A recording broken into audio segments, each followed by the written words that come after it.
दिन हैदराबाद में एक रामनवमी का जुलूस निकाला गया था और उस जुलूस में जो है मुसलसल तकरीबन बेगम बाज़ार से लेकर किंग कोठी तक के कोठी तक ये जुलूस लेकर गया।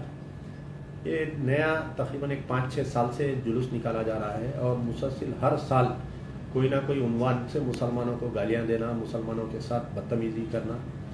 तो हाल ही में जो 5 अप्रैल के दिन जो जुलूस निकाला गया, इसमें राजा सिंह ने कई बातें कही, जिसमें से सबसे पहले तो उन्होंने बाबरी मस्जिद राम मंदिर का इशू के ऊपर बात करते हुए कहा कि किसी की मां नहीं जनी कि उनको राम मंदिर बनाने से बाबरी मस्जिद के मुकाम पर रोकने की कोशिश की करेंगे। तो मेरी राजा सिंह से एक वार्निंग है कि खबरदार, हिंदुस्तान का मुसलमान जो है वो चूड़ियाँ पहन के नहीं बैठा हुआ है।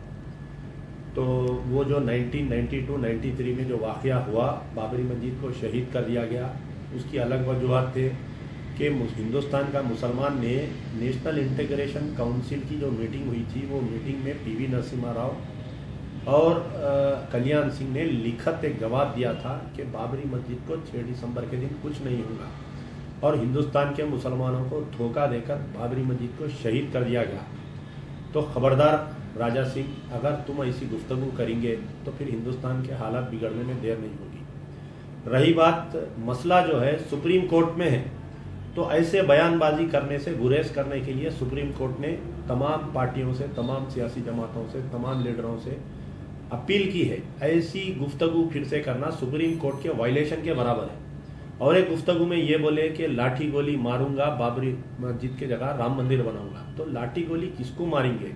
राजा सिंह की तारीख उठा के देख लो, कभी किसी को ने पचकड़ नहीं मारा, खाली तकरीर करना।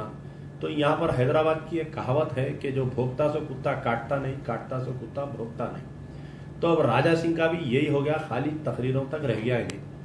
तो लाठी गोली किसको मारेंगे? उनको जो कानून के रखवाले हैं, जो आपको गलत काम करने से रोक रहे हैं, उनको आप लाठी गोली मारेंगे? कानून को हाथ में लेने की बात। और मुझे हैरत हुई कि वहाँ पर सर भर के पुलिस वाले वहाँ पर थे।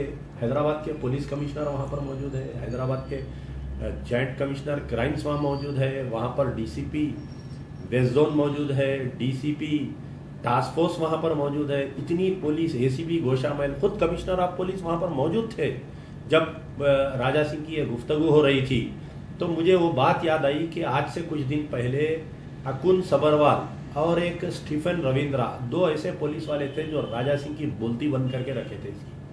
तो अगर पुलिस वाले सही रहे तो ऐसे गुंडा अनासिर, ऐसे शरपसंद अनासिर की जबानबंदी हो सकती है। मौजमजाई मार्केट के ऊपर एक ऐसी वाकया पेश आ रहा था। तो मौजमजाई मार्केट के ऊपर आज से कुछ दिन पहले विश्व हिंदू परिषद के डॉक्टर आचार्य गिरिराज किशोर कुछ मुसलमानों के ताल्लुक से इश्तियाल इंगेज कर रहे थे और एक साध्वी पराची आई थी वहां पर, उन्हें भी ऐसी कुछ गुफ्तगू कर रही थी। अकुन सबरवाल स्टेज पे चढ़ के वहीं से माइक खींच के उसको गिरफ्तार करके लात मार के सबको हकाल लिए। तो अब मौजूदा डीसीपी क्यों नहीं कर सके? अब मौजूदा कमिश्नर ऑफ पुलिस क्यों नहीं कर सके?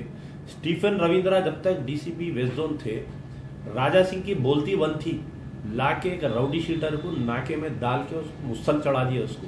तो स्टीफन रविंद्रा के वैसा आपका डीसीपी क्यों नहीं है? तो बात ये वाजे हो गई कि आज के भी पुलिस वाले बहुत अच्छे हैं, कमिश्नर ऑफ पुलिस अच्छे हैं, सब अच्छे हैं, लेकिन अब जो मौजूदा हुकूमत है टीआरएस की, वो नहीं चाहती कि राजा सिंह के खिलाफ में कोई एक्शन ले। जब से टीआरएस की हुकूमत आई, तकरीबन 12 या 13 मुकदमात बंद कर दिए। गोलकुंडा पुलिस स्टेशन के तहत एक कत्ल के मुकदमे में राजा सिंह बाइज्जत बरी हुआ, लेकिन पुलिस वाले उसके ऊपर अपील पे नहीं गए। जब मक्का मस्जिद में बेगुनाह मुसलमान बच्चों को गिरफ्तार किया गया और बाइज्जत बरी किए तो पुलिस हाई कोर्ट में अपील पे जाती। वही ये गोलकुंडा किले के मर्डर केस में पुलिस क्यों अपील पे नहीं गई? फिर उसके बाद में इश्तियाल अंगेज तकारीर के लिए स्पेशल इन्वेस्टिगेशन टीम को केसेस दिए गए थे, जिसमें से खुद मैं 2-3 केसेस में कंप्लेनेंट हूँ। Without informing the complainant cases को क्लोज कर दिए। और एक जो बात है, ये जो डबीरपुरा पुलिस स्टेशन में जो FIR नंबर 42 ऑफ 2017 जो बुक हुआ, जो अंडर सेक्शन 295/A जो बुक हुआ, ये 295/A के मतलब ये है कि इश्तियाल अंगेजी फैलाना, और इसकी इजाजत जो है गवर्नमेंट देती। तो अब ये हैदराबाद पुलिस कमिश्नर से इजाजत के लिए प्रिंसिपल सेक्रेटरी होम को जाता। प्रिंसिपल सेक्रेटरी होम जो है 3 साल 4 साल 5 साल इसकी इजाज़त ही नहीं देते केस चलाने की। तो ये वाजे हो गया कि टीआरएस सरकार जो है फिरका परस्त अनासिर के खिलाफ में एक्शन लेने में नाकामयाब नहीं बल्कि उनके साथ दे रही है। टीआरएस का ये सोचना है कि अगर मैं राजा सिंह के खिलाफ में एक्शन लूंगा तो हो सकता हमारे साथ हिंदू वोट मुतासिर होंगे। तो ये वही गलती कर रहे हैं जो पिछले साबिका में टीडीपी और साबिका में कांग्रेस पार्टी ने गलती की थी। टीडीपी ने जब इन्हें कारपोरेटर था तो चंद्रबाबू नायडू यही सोच रहे थे, लेकिन सेकुलर हिंदू वोट और मुसलमान वोट से हाथ धोना पड़ा। कांग्रेस के दौर में भी ऐसे ही सोच रहे थे उस वक्त के किरण कुमार रेड्डी के, अगर हम उसको गिरफ्तार करेंगे तो सिटी इंचार्ज जो मिनिस्टर्स है मुकेश, नागेंद्र, अंजन कुमार यादव, सब जने ये सोच रहे थे कि अगर राजा सिंह के खिलाफ में हम एक्शन लेंगे तो राजा सिंह, तो जब कानून अगर चाहता किसी के खिलाफ में एक्शन लेना तो 1 मिनट की बात नहीं है। तो मेरी गुजारिश है कि ये जितने इसके ऊपर मुकदमात है पिछले 10 साल 15 साल में इसके जितने मुकदमात है सबको एक प्लेटफॉर्म पे लाके एक स्पेशल कोर्ट फॉर्म करते हुए स्पेशल इन्वेस्टिगेशन टीम के तहत लाते हुए रोजाना कार्रवाई करते हुए 6 महीने के अंदर ये पूरे मुकदमात को एक मुकाम पे लाना चाहिए।